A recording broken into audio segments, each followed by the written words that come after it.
ұлы кім? Абай Құнанбай ұлы ақын. Ол қазақ халқының мақтанышы.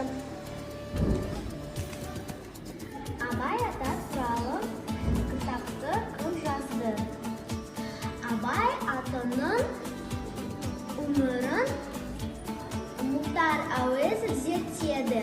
Абай ата туралы әңгімелерді жинады.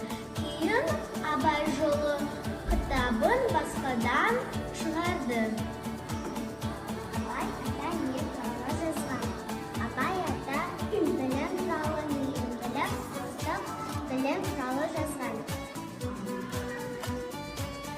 Абай атамыз қандай адам болған? Абай ата жомарт. Абай ата дана. Абай ата мейірімді және жауапты және адал және еңбекқор. Білім бізден шыққан сөз, талап-тыға болсын кез, нұрын-сырын көрінген, көкірегінде болсын көз. Ақ көйлі, денелі, ақ сақалды, соқыр мақал танымас түрі жанды, үсті-басы ақ қырау, түсі суық, басқан жері сықырлап келіп